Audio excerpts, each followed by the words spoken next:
7장, 8장과 다르게 또 이제 9장은 이렇게 시간적 흐름을 따라서 보면 앞쪽으로 갑니다. 왜냐하면 8장, 7장은 이 바벨론 역사의 끝부분이었는데 오늘 또 말씀은 다시 이제 새로운 다리오가 왕이 되었을 때, 다리오가 왕이 되던 주전 538년을 배경으로 지금 말씀이 기록이 되어져 있습니다. 그래서 성경을 쭉 읽다 보면 이것이 일기 쓰듯이 3일 전, 이틀 전, 어제, 오늘 이런 식으로 쓰여지는 것이 아니라 시간이 왔다 갔다 하면서 기록이 되어져 있는 것을 볼 수 있습니다.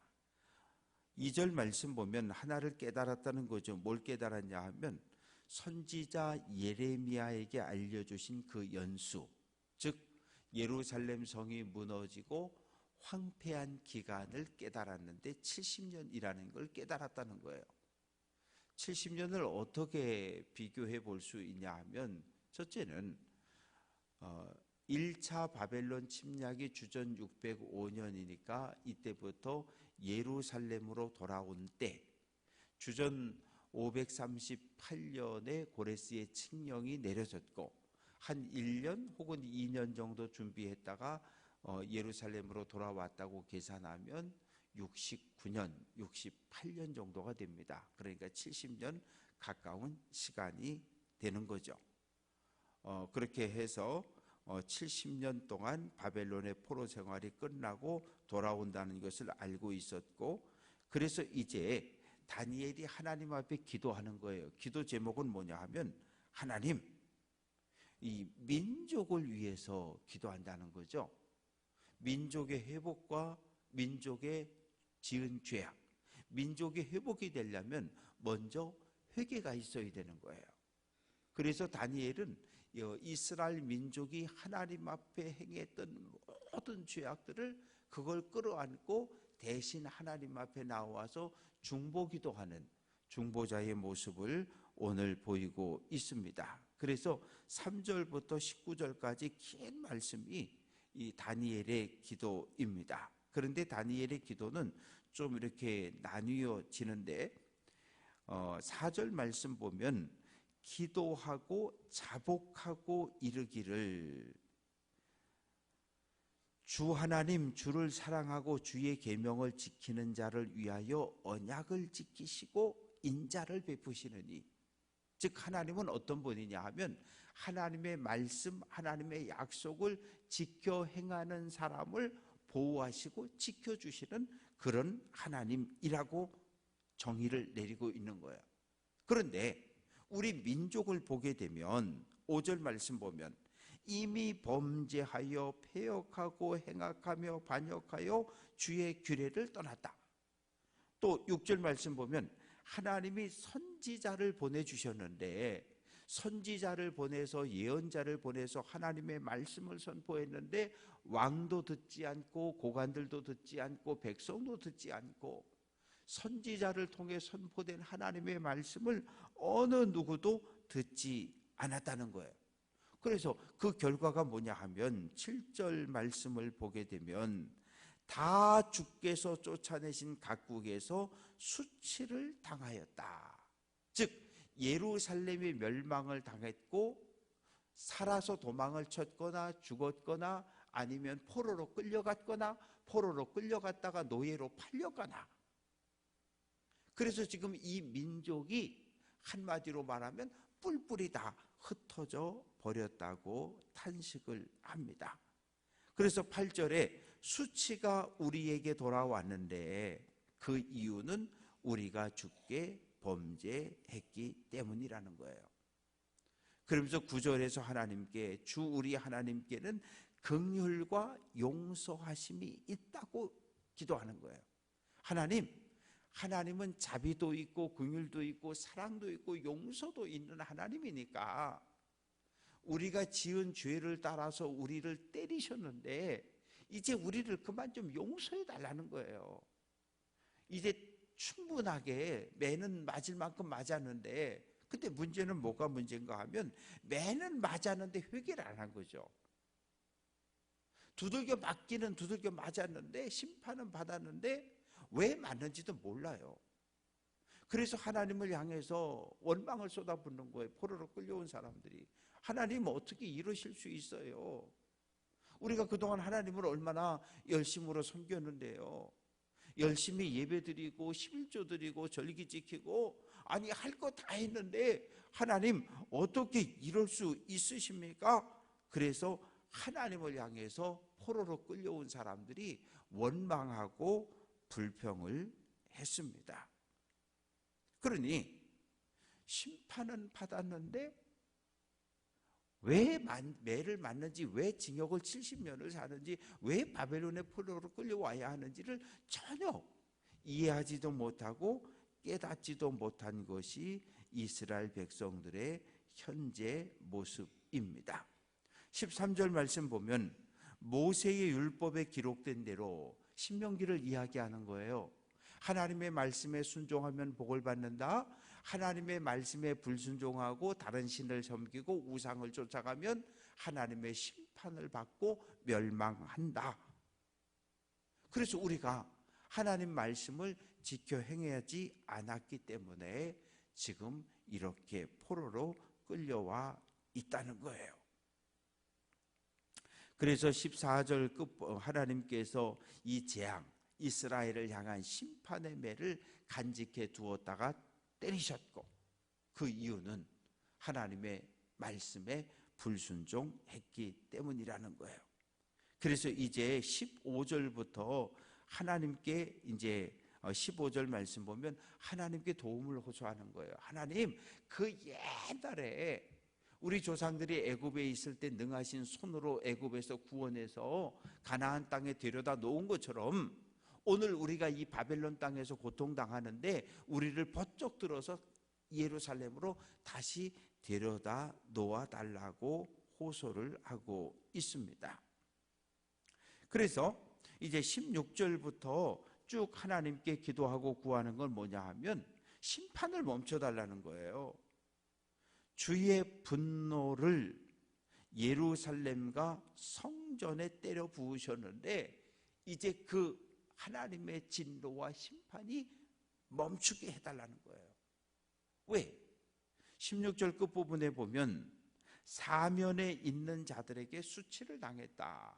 주변에 있는 여러 나라들이 예루살렘 성의 멸망과 성전이 불타는 것을 보면서 아이고 저놈들 하나님 믿는다 그러더니 참 꼴 좋다.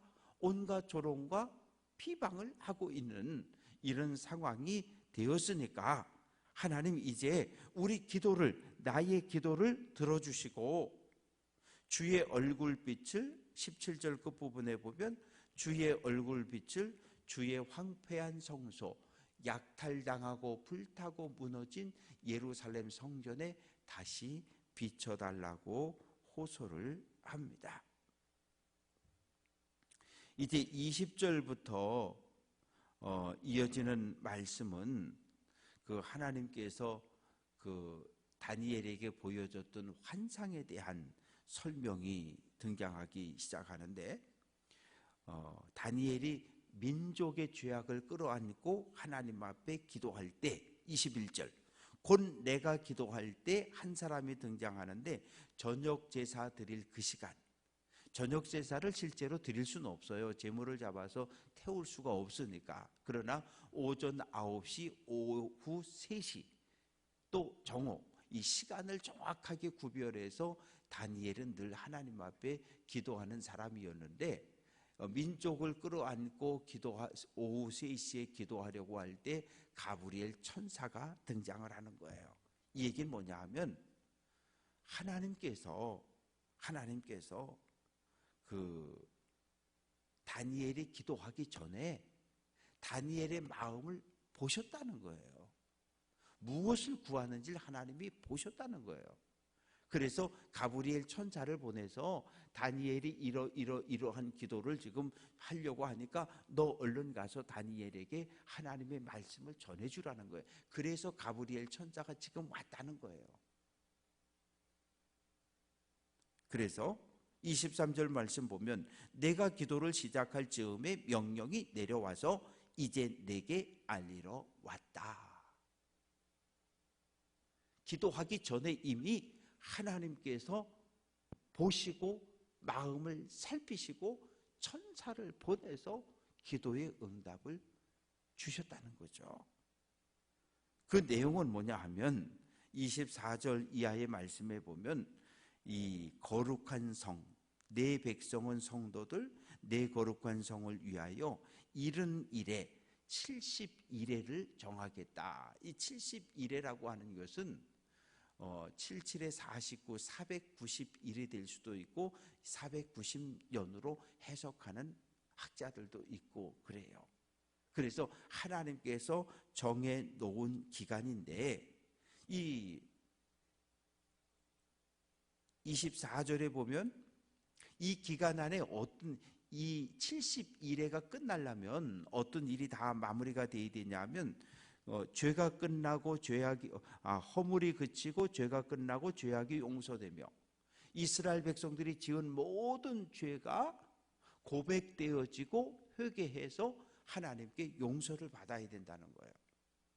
그렇게 되면 어떤 일이 벌어지느냐?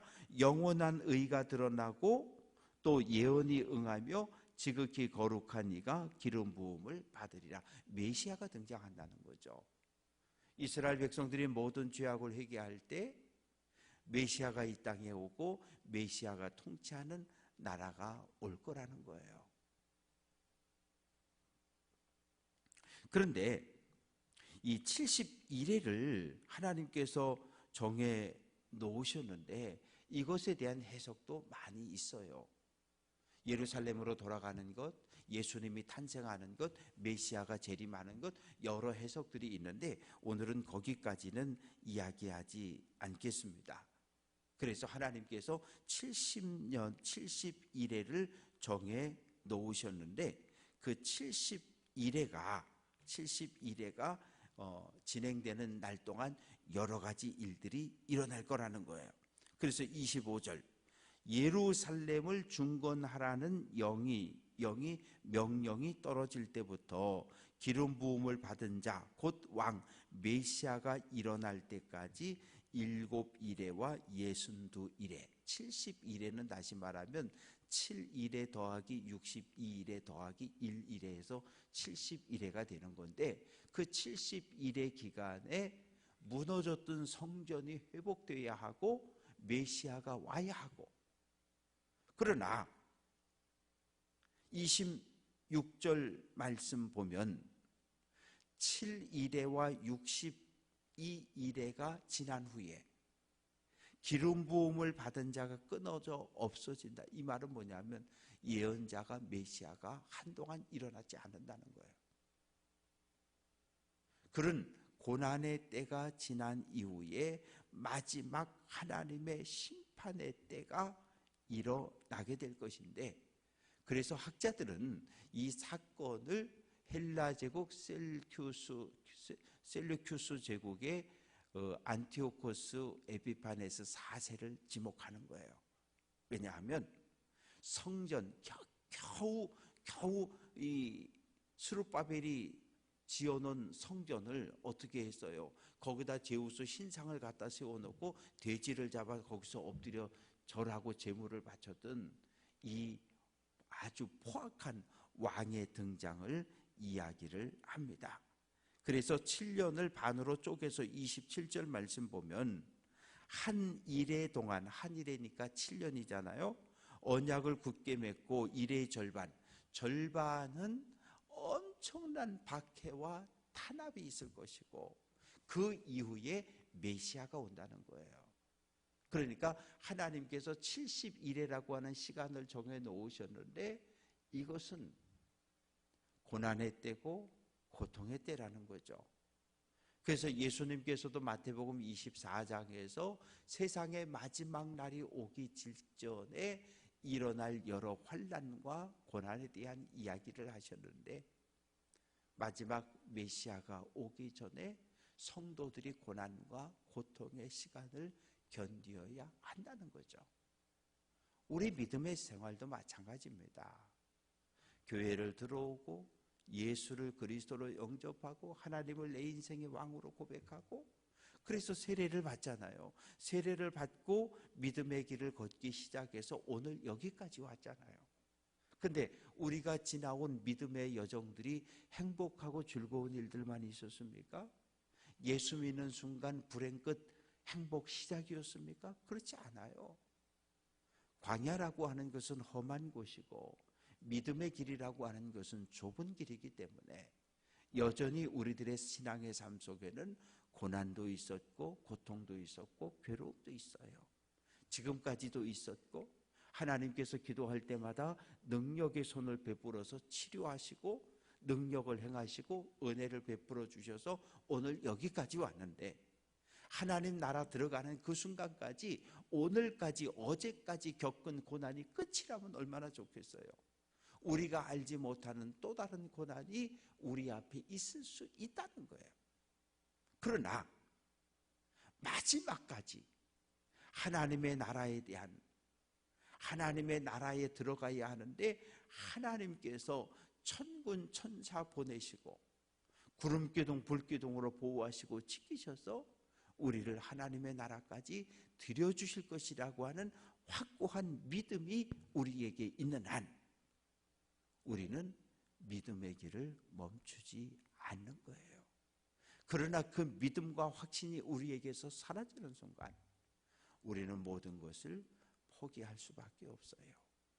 바라고 소망하는 것은 하나님의 백성이라고 하는 자부심, 하나님 오늘도 나와 동행한다고 하는 확신, 믿음을 가지고 마지막까지 신앙을 포기하지 않고 믿음의 길을 잘 달려갈 수 있는, 그래서 하나님 나라에 모두 들어갈 수 있는 우리 모두가 될 수 있기를 주님의 이름으로 축원합니다.